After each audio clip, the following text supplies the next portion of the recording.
It is Locked On Jazz for the 10th of October.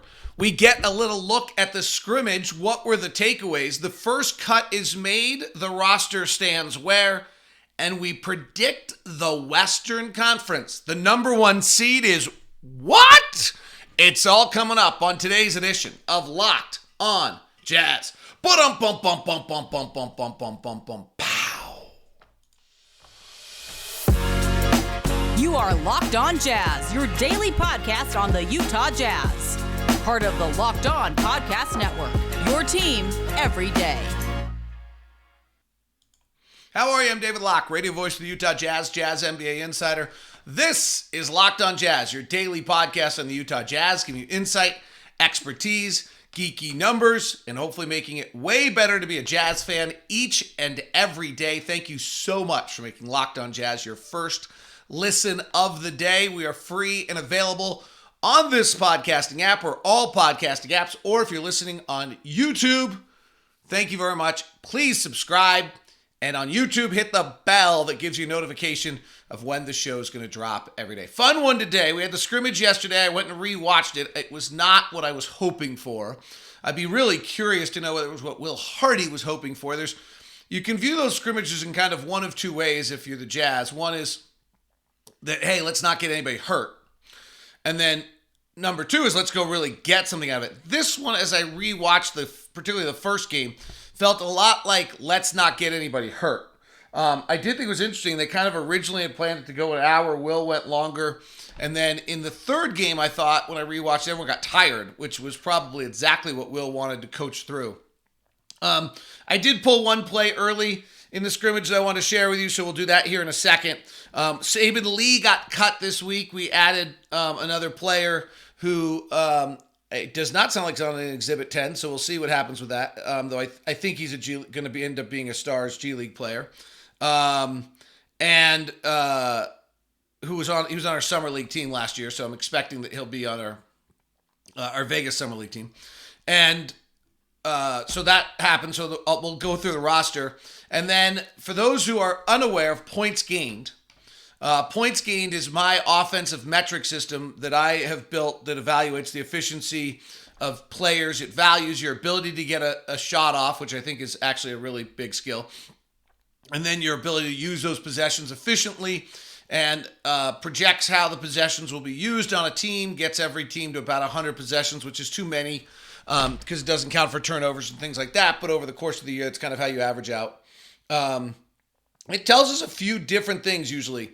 One of the things it usually tells us is if there's any teams that's going to have some possible chemistry issues with not enough balls to go around, not enough shots to go around. And then number two is we rank the offensive teams in the Western Conference, and we're going to do that today. The Jazz, surprisingly for this roster, come in 12th in the Western Conference. I have not done the East yet. I'll do that tonight or tomorrow. But 12th in the Western Conference offensively as the roster is constructed right now, which was to me a little bit surprising that happened. And we'll dig into why and then what it says. So let's get first to, we've been kind of wondering, there's been this kind of questions. What are we going to see? Unfortunately, I can't pull video from a game and put it on this show. It's illegal. But I can pull it from a YouTube scrimmage, so I was really hopeful that I'd get a bunch of sets from the scrimmage, which the Jazz put up at their YouTube account, and be able to pull them for you and say, hey, look at this. So I didn't get a bunch. The scrimmage to me, when I rewatched it, as I just said, felt a little bit like, hey, let's not get hurt. And also just didn't seem to have structure. It's almost as though, frankly, Jordan on one of the opening possessions shoots like a big, deep, long three to try to, on the first possession, to try to wow the crowd. Then Rudy Gay jacks a three right after that. And it was almost as though that set the tone for that whole first game. And then transition defense, which is probably where you can get hurt, was fairly laxed. And so there just wasn't quite that regular structure that I think Will Hardy would want to see in a regular game, which makes sense because you don't want anyone to get hurt and you're playing each other. But it felt like some of that was lacking. It picked up later in games when the score got closer because you're keeping score for a reason, and that's been a whole thread of camp for Will Hardy is that you want competition and they're going to learn to bond through competition, which is a really interesting, it's a good approach. So here's one of the sets that I think was interesting and I wanted to share with you. So let's watch through it as they come down. And there's a few things I wanted to share. So this is just a basic, if you look, the first thing is we're playing 5 out. So there's no big man in the middle. There's no high pick and roll coming from a big man. This is when they have Vanderbilt. This is the starting 5, or what was the starting 5 in Portland. I don't know that's the starting 5 for the season, but so here we have it. And so first thing you're getting is a guard interchange between Conley and Clarkson. If you're not on YouTube with us, I'm going to try to do this in a way that you can still understand it. So we're 5 out, which means 5 out means that there's nobody inside the paint. All 5 offensive players are playing outside the 3-point line. It creates huge space and driving lanes for guys like Colin Sexton, for Mike Conley, for Jordan Clarkson. It's really interesting. And when you have good shooters like Markkanen, and when you have good shooters like Olynyk, and you can do this. And so the Jazz start the possession with 5 out. Now Vanderbilt's the non-shooter on the floor. So how do we deal with this? So the first thing we have is just a guard interchange between Conley and Clarkson. That's really almost kind of dressing. And here's the first action. Clarkson goes over and rubs off a Vanderbilt pick to the wing, and the pass goes to Vanderbilt. And we're seeing Jared do a lot of this, where he's got the ball in his hands. And now when you have ball in your hands, you have gravity. And this opens up the Jazz offense.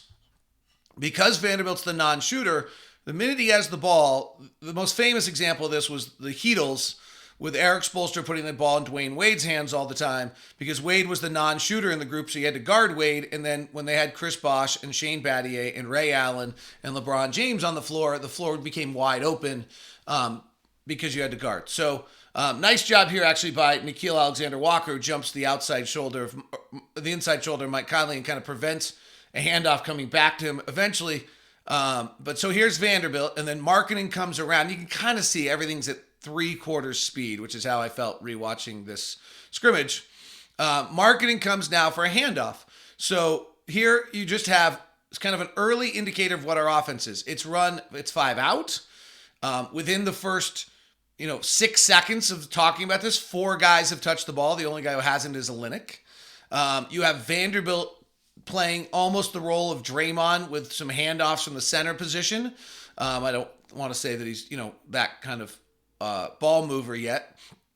And then you have Markkanen, who's now coming off this dribble handoff to make the first kind of initiation drive into the lane. And this is what I've talked about. One of my early observations of a Will Hardy offense has been the fact that kind of continually seeing the 3 with a lot of ball handling with the guard spaced, which is pretty cool when you consider the 3 guys on the roster that are plus 40% catch and shoot guys are Sexton, Conley, and Beasley. And so if you can initiate the early action and collapse the defense with someone other than them, then you still have them out there as a shooter. So here came Markkanen in the lane. They switch it and cut it off. And so you now flare back to Vanderbilt, who's going to always be open because they're not guarding him. Kessler's backed off him, and conduct. And we're right back at 5 out again. So very quickly, Markkanen doesn't retreat back to spacing. Vanderbilt puts it on the deck and drives and actually gets to the rack. He's just not a particularly good finisher yet in his career. This will be something he needs to develop, which is going to be the really exciting part of this whole season, is all of these guys developing. I'll touch on that some more. And he actually draws the foul in the play. So I thought that was kind of when I went and rewatched the scrimmage last night. Those were the kind of plays I was hoping to find to be able to show you some of the things that we've been doing offensively. There weren't as many as I would have hoped. That was particularly in game 1. It was pretty free flowing. There was a lot of Butler. What's interesting is Jared Butler ran the pick and roll with Walker Kessler nicely, which, maybe when Jared Butler's in the game, we suddenly go back to a pick and roll, or more when Walker Kessler's in the game, we're going to go back more to a kind of traditional big on a pick and roll. So that was interesting. The first cut was made. It was Saban Lee. And so here's where we sit. Our guards that we know are going to be on the team, there's probably 6 of them right now. And they are Conley, Sexton, Clarkson, Beasley, Abaji, and Fontecchio. That's 6. There's 3 wings that I think we're pretty certain are going to be on the team. Markkanen, Taylor Horton-Tucker, and Nickeil Alexander-Walker.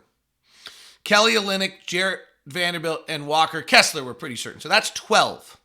So now we're suddenly into 3 roster spots for the remaining 6 guys that are there. So that's Saban Lee got cut. So that's Jared Butler, who would be the really natural third guard, point guard in the group. Alexander Walker can handle and plays that position a little bit. But, and also with the prospect of possibly other trades being made along the way, Jared Butler seems like he's in fairly good standing right now. Bolmero is a player that is, we have 2 more years of control on him. So he feels like he's in fairly good standing, but it's a numbers crunch here. We've got a lot of good players. Saban Lee's good. Like Saban Lee was the standout, the highlight maker of the training camp, or of the scrimmage with 2 monster dunks. Wow, sorry, I just looked to my right, and the moon is incredible. Wow, squirrel, but that is really one of the most beautiful. The moon over the colors in Park City, Utah today is one of the most beautiful things I've seen. Wow, sorry, did not see that yet this morning, and hey, got to take a second for nature and beauty. So then, Bolmero's really interesting to me. I really, really like his game. I love, he just plays right, he moves it, he gets where he wants to with the dribble. He's not a good rim finisher yet, but there was a nice play in the scrimmage late where he went up and actually just, instead of trying to dipsy-do or do this, he just went up and finished. He's been a questionable shooter throughout his career, even back in Argentina. But he's still so young. He's so long. There's just a lot of routes for guys that are 6'6", 210 to make their way in our league, in the NBA. Sorry, I hate it when people say that. So I really like Bolmero. And maybe, I don't think it's a Bolmero or Butler question, but maybe it is. Then it's a Rudy Gay or Stanley Johnson. And if you simplify this a little bit and decide that we have 3 spots left and we have 6 guys, you can decide it's a little bit of a Butler, Bolmero question, Rudy Gay, Stanley Johnson question, Cody Zeller, Doka Azubuike question. The one wild card here is that Markkanen can slide down and play at either the 4 or the 5. He's playing at the 3, but you have Vanderbilt, you have Kessler, you have Olynyk, you have Markkanen. So all of those guys can play the 5 if necessary on the roster. We are definitely, a little thin at the 4 with a lot of wing players right now. So the roster situation is going to get interesting here, and we've got games on Tuesday and Friday for guys to make their final statements about that. Today's coming up, we're going to break down the Western Conference. The number 1 seed is who? It would be the 5th straight year in which the Western Conference has a new number 1 seed. And the number 1 offense in the West? I think that's surprising as well. So today's show is brought to you by Murdoch Chevy, located in Woods Cross, also in Logan. The Chevy lineup of trucks, it's just outstanding. It's a great time of year to get that truck or SUV. There's all sorts of incentives to do that for you. Get that big car at the end of the year. The Colorado and the Silverado are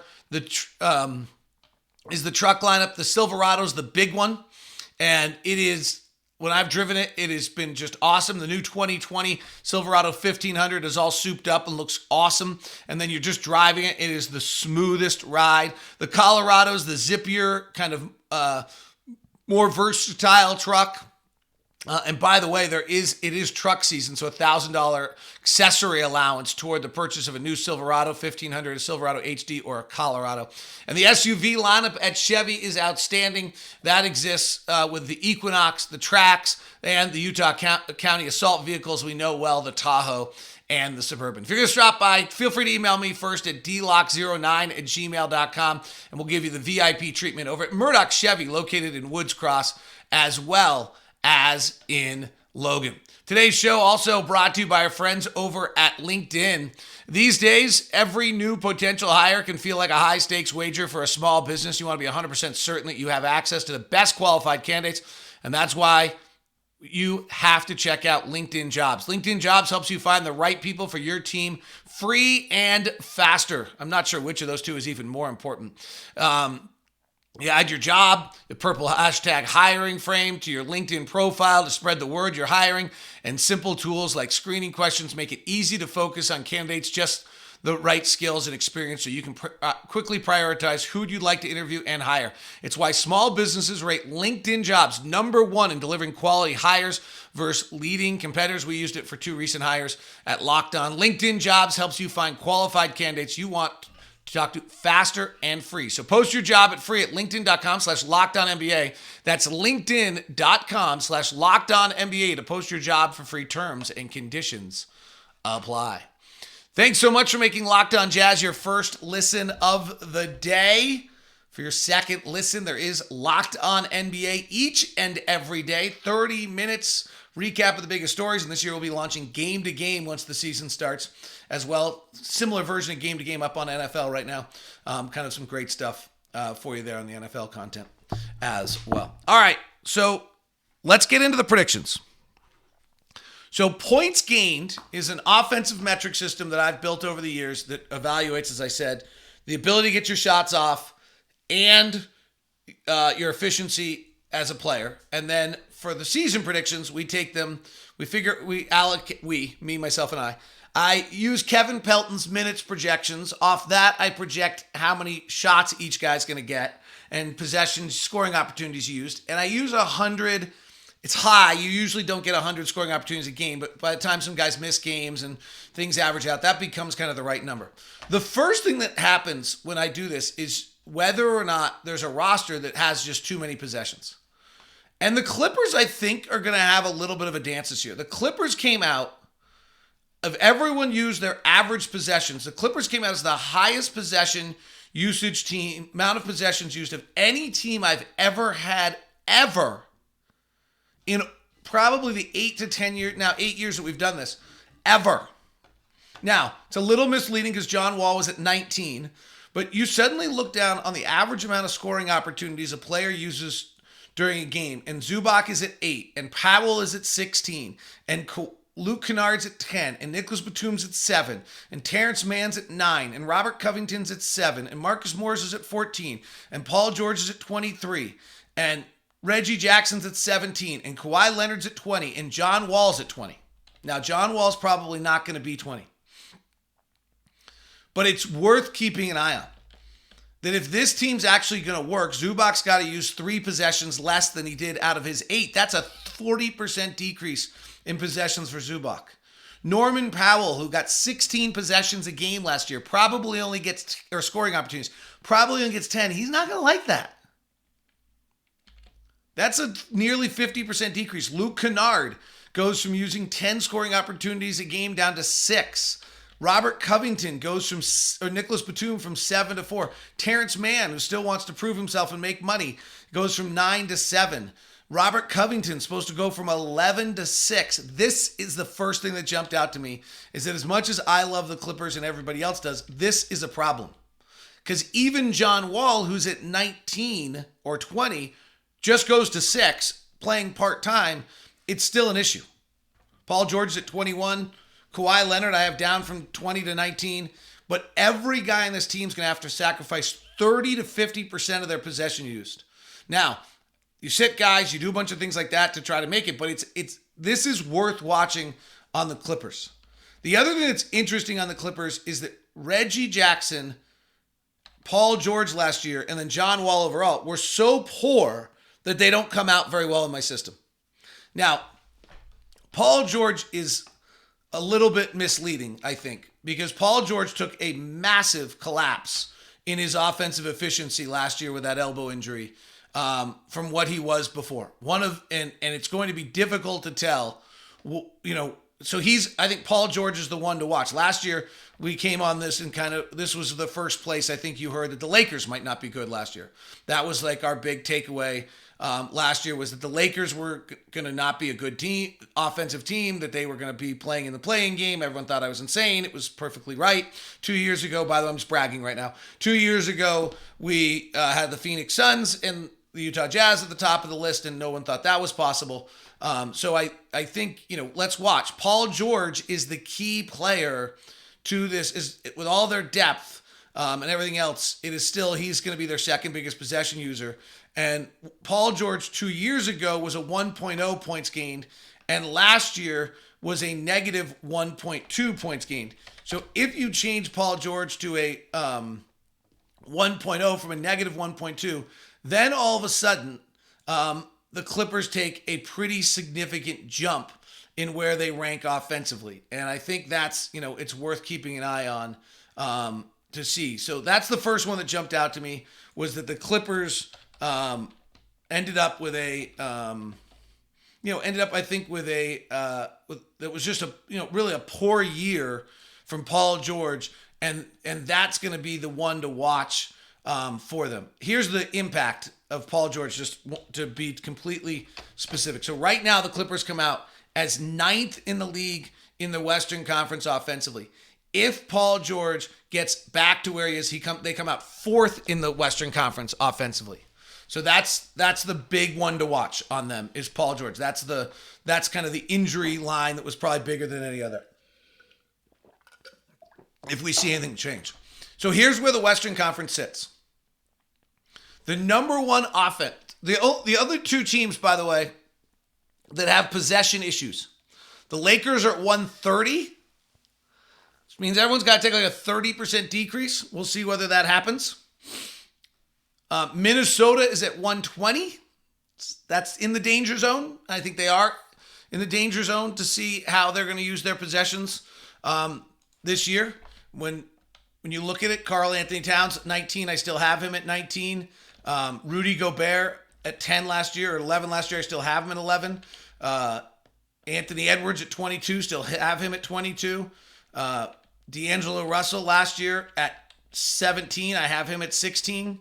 So they're main guys, but like somebody like Jaden McDaniels, who I think is expecting to suddenly go from 8 scoring opportunities a game to probably 13 or 14 so he can prove himself, is not.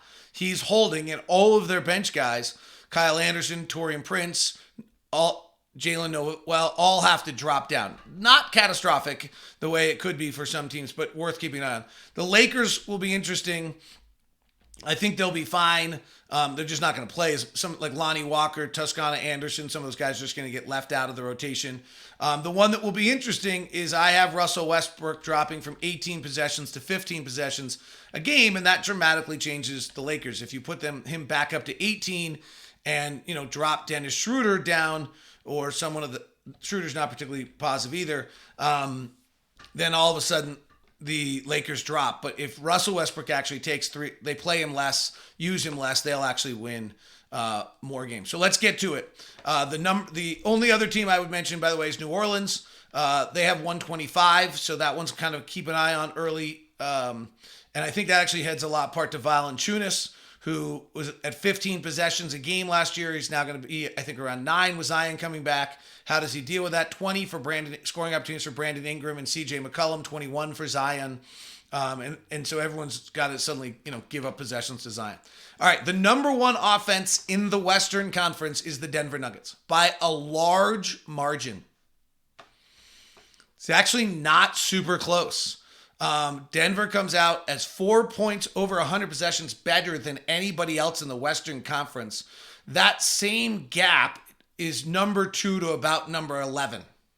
So Denver just comes out mammothly better than anyone else in the Western Conference. All their players are positive. For those who've been, the only guy who's not is Ish Smith. For those of you who have been around, one of the key things to my metrics here is that you just got to have every single one of your players being above average. Below average offensive players will just kill you. The number 2 offensive team in the Western Conference is the Minnesota Timberwolves. The number 3 offensive team is the Phoenix Suns. The number 4 is the LA Clippers if Paul George returns to form of 2 years ago. But otherwise, it's the New Orleans Pelicans. And this is interesting. Number 5 is the LA Lakers. So the Lakers, this is assuming the Clippers are not number 4 or they're 6. So the Lakers, who last year came out of this so badly, actually come out, their little adjustments they made around their roster this year, they actually come out much, much better. Sacramento comes in at 7. I'm assuming the Clippers are at 4 here. Sacramento comes in at 7. Golden State at 8, which is surprising. And I'm sure they'll get over it. But Clay wasn't that efficient last year. And I have increased time for Kuminga and Moody and Wiseman, and none of them are efficient. Number 9 is Portland. Number 10 is Dallas. That was a stunner to me. And this one's worth watching. Usually these numbers tell a little bit of a story on these teams when you suddenly add one of these players or add things. Tim Hardaway Jr. returning does not help them. Would be probably the first one. Luka was not particularly efficient last year. Jalen Brunson was. So that's a little bit of a loss. Maxi Kleber, Davis Bertans, all Spencer Dinwiddie all had negative efficiency years last year. Didn't feel like it during the playoffs, but they did during the regular season. And so their projections are all there. So keep an eye on Dallas. Memphis comes in at 11. My system struggles with Memphis the same way it always has with Denver because of offensive rebounding and extra possessions that they get. So that's probably off. The Jazz are at 12. Houston at 13. San Antonio at 14. And Oklahoma City at 15. So again, Denver number 1. Offensive team. Minnesota number 2. Phoenix 3. Clippers 4 if Paul George returns. 5 New Orleans. 6 the Lakers. 7 San Antonio. 8 Golden State. 9 Portland. 10 Dallas. 11 Memphis. 12 Utah. 13 is Houston. 14 is San Antonio. And 15 is Oklahoma City. What happens when you put defense? What happens when you put defense into this mix, which is not the necessarily strength of my system? Who becomes the number 1 team in the West, and why are the Jazz 12th? We'll check on those things as we continue. Today's show is brought to you in part by our friends over at Bet Online, where you can get all the odds, news, scores, and more. It makes you wonder what you should do with Minnesota and Denver on your over-under at Bet Online. By the way, tonight, Kansas City is a 7-point favorite over the Raiders. If you want to get in on the action, you can go over to betonline.net and check all that out. All right, our system had my system had, or whatever, I don't want to put it on you guys. Denver's at 50.5. This might lean toward an over. Golden State's at 52. That might lean to an under. Dallas is at 48.5. This might lean toward an under. The Pelicans are at 45. This might lean to a series over on the Pelicans as well. It's all at betonline.net. Check it out and get the latest news, scores, podcasts, the rest, and all the gambling information that's out there. betonline.net.